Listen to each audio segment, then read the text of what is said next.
Hello， 欢迎大家又回到我的频道。然后今天依然是水哥。那么上一集呢，我们讲的是关于黑魔法的东西。我觉得这个我们已经可以不用讲了，因为接下来呢就是2025年的春节，我们要讲一些比较轻松，然后比如说关于八字之类的，大家可以怎么提升运势等。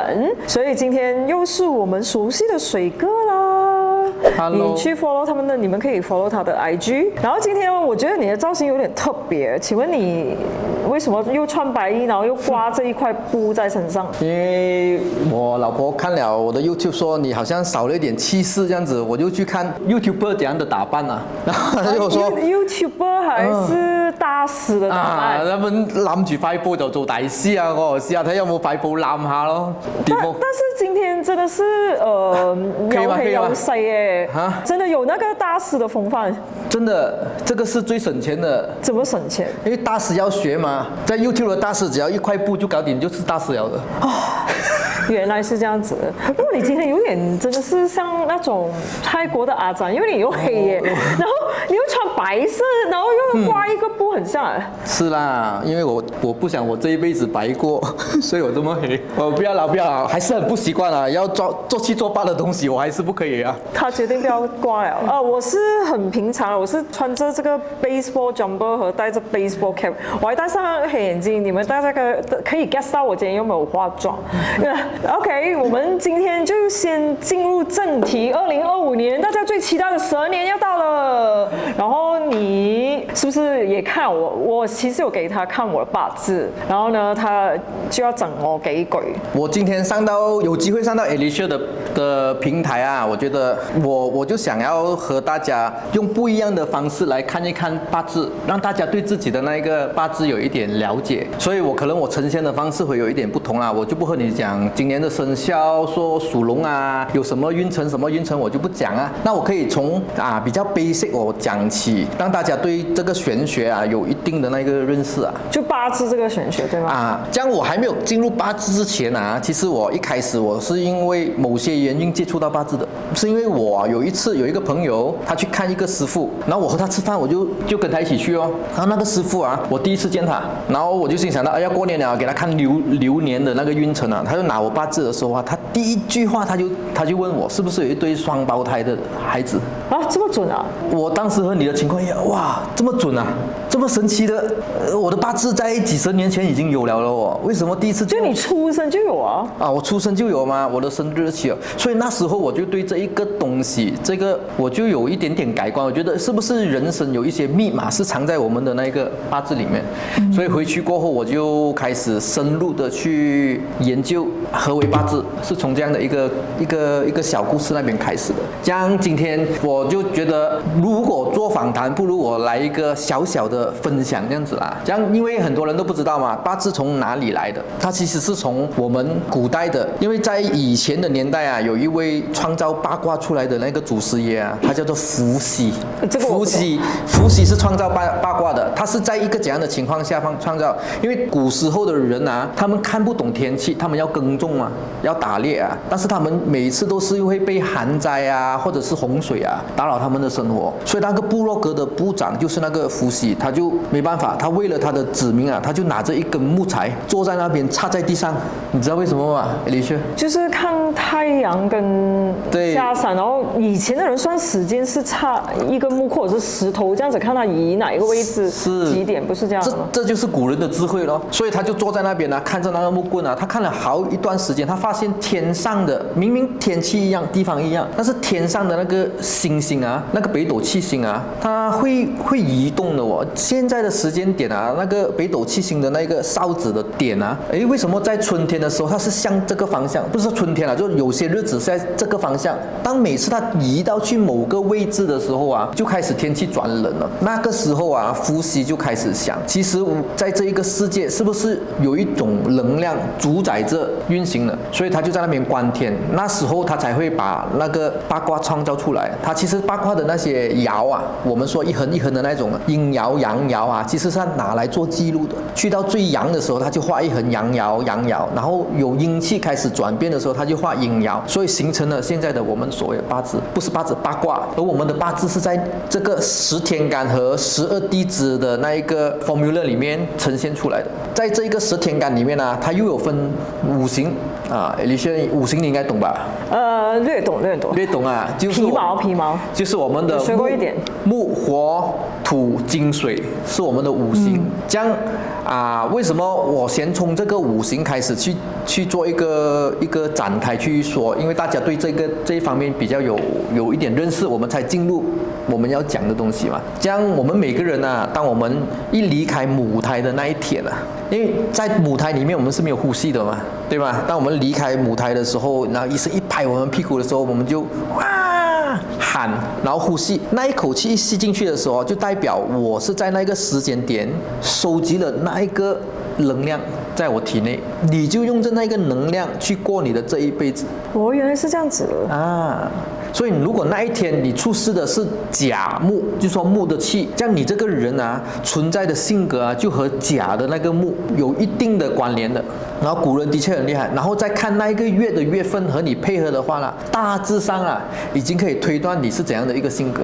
这个跟西方星盘，因为我研究西方星盘比较多，我们也是有看这个，但是他们也是分成4种啊，不是没有五行啊。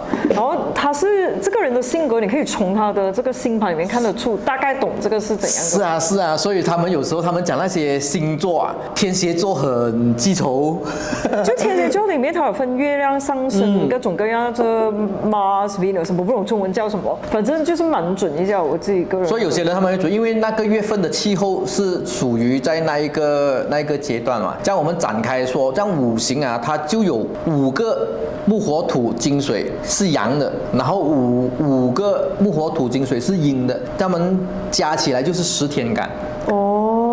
这样我们如果说一个人啊，如果他倒入他的那个八字啊，看他的那个日柱，就说他本人啊的那个气啊，如果是甲木的，他有甲木的性格。这样我想问，我要去哪里 download 这些你可以 APP 还是你可以上网，不用上网啊，我们打开我们的手机 Android 或者是那个 Apple 的 apps 啊，都有一个软件叫论八字。论八字你把你们的生日日期，然后年月日时打进去的时候啊，你就会出现8个字。那8个字里面啊，有年月日时，在日的天干就是你的本命。这样如果属木的人呢，他有木的那个特质在里面。木的特质是怎样？如果是甲木、阳木，它就好像一棵大树一样，它向上发展的。这个人做东西是非常有恒心的，然后他也有仁爱的，他就比较有一点小固执，因为树木啊，他只有他自己的方向，他觉得是对的，他不会因为你要求，然后他向横的去生长嘛，所以他一定是向上的，所以他们是很上进的。如果是甲木的一些朋友，加上我呢，你看我八字我是什么？你的是土有分阳土和阴土，那我们就跳过，我们直接来到土的话，那如果是阴土的人啊，他的性质就是我是阴土，你是阴土，土有分阳和阴，Alicia是阴土。阴土人的特质是，第一，土的特质他一定是守信用。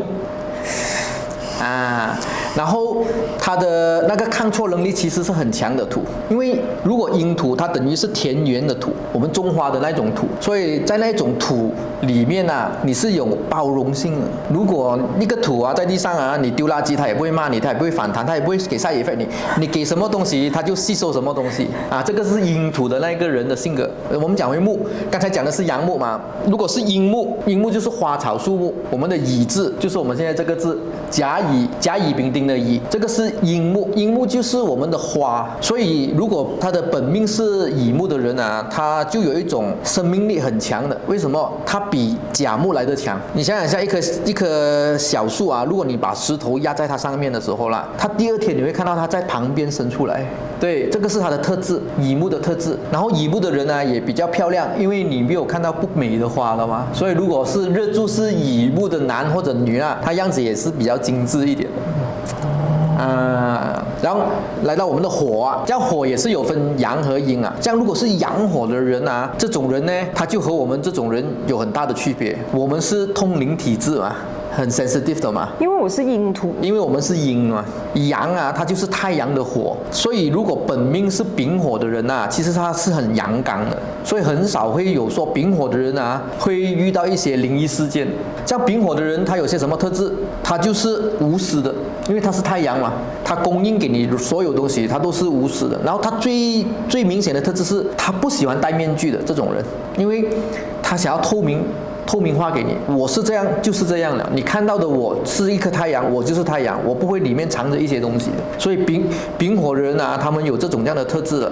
这样来到丙火是阳火，来到了阴火的时候是我们的丁，甲乙丙丁的丁。这个丁火啊，它有一点爱美的现象了，因为丁火它就是我们的灯火或者是蜡烛火。他也是为了照耀别人的，但是丁火的照耀别人啊，很多时候啊会付出里面带一点害怕失去自己的，因为蜡烛它会烧完嘛，它不像太阳啊。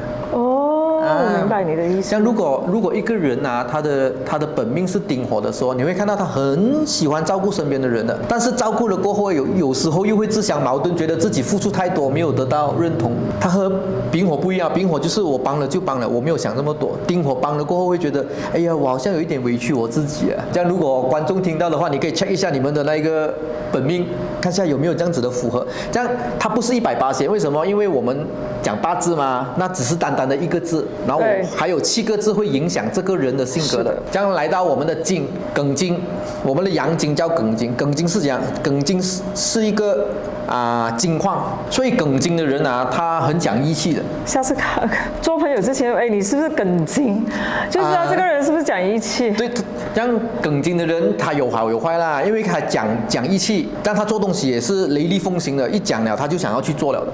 他不会好像我们这样子拖一下，等一下他想到他就要去做，所以庚金，但是庚金通常都是有钱人，但是他有一个条件，先天性的条件，庚金啊，他的命盘里面呢必须要有火去提炼它，所以庚金的人啊，生活会来得比较苦，小的时候啦，通常会来得比较苦一点啊，这个是庚金的那个特点。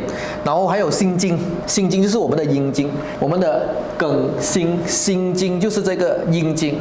阴金是什么金？它是一个珠宝的金，这样珠宝的金啊，它就是很漂亮的咯。所以庚金的通常都是你会看到它很整齐的，它对自己有要求的。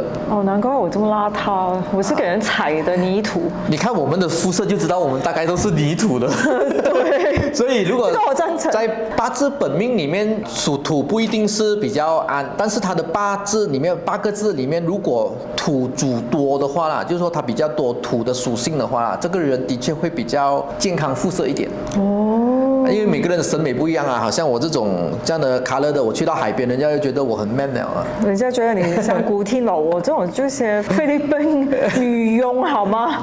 缅甸的古天乐啊，我有个绰号叫缅甸古天乐。真的有人讲过。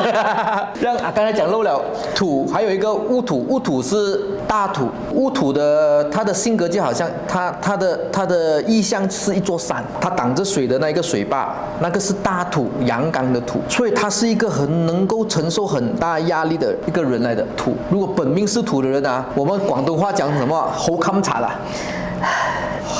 但是大土的人啊，他比起别的属性啊，他的固执就来得更加的 strong， 而且他的固执啊和别人不一样了。他的固执是他觉得对就永远是对的，他是不肯给你改变的。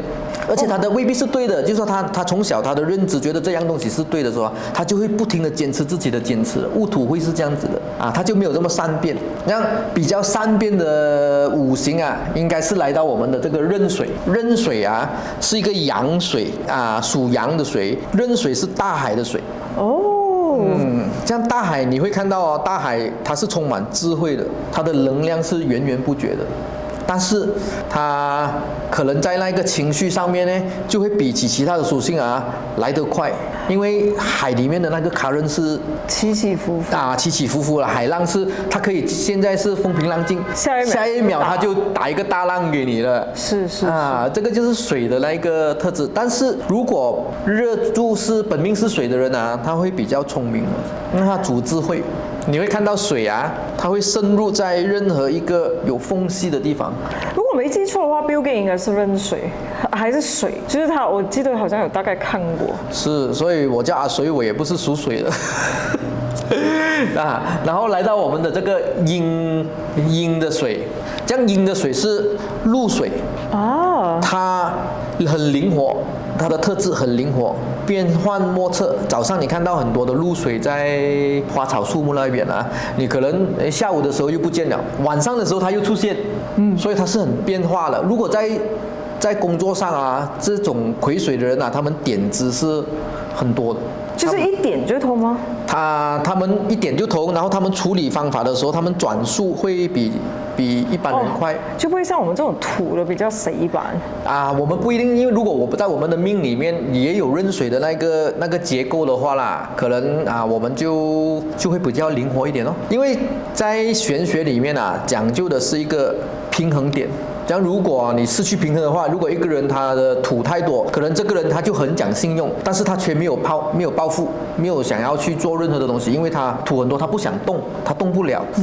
甲木很多的人，他就很有自我的那个意识在那边，完全不听别人的意见，自己一直向着自己的方向走。所以在五行里面啊，就会比较吃亏一点。如果说啊你偏向某种特性的比较多的话，当然这种人他也有是很多成功的那个例子啦，但是。当然啦，如果你五行欠缺的话啦，你在各方面你会显现的，有些地方你很厉害，有些地方你可能真的是一个麻瓜，在人际关系可能是一个麻瓜，这个就是玄学五行的那个奇妙之处。哇，原来这个10天干对吗？对，是这样子分的。我相信很多观众朋友们呢，就是可能第一次听，觉得是蛮复杂的。但是呢，现在有 apps 帮你们做这件事，你们去download刚才他建议的那个什么论八字的这个 app， 你们就可以找到自己是什么。比如说像我是己土，然后这个蛇年就是这个乙巳对吗？我不大会读。接下来呢，我们就下一集会讲更多的关于蛇年大家要注意的事项，太岁啊，还有比如说什么好运啊，各种各样的那种钱财啊、小人啊，我相信很多观众朋友都很想知道的，对吧？如果对的话，就点赞分享哦。好的，谢谢水哥今天来我们这个频道为大家分享更多关于蛇年的，好吧？拜拜。如今的你是不是人生很迷茫呢？快来参加我是谁线上课程，一起来探讨到这个世界的意义和使命是什么。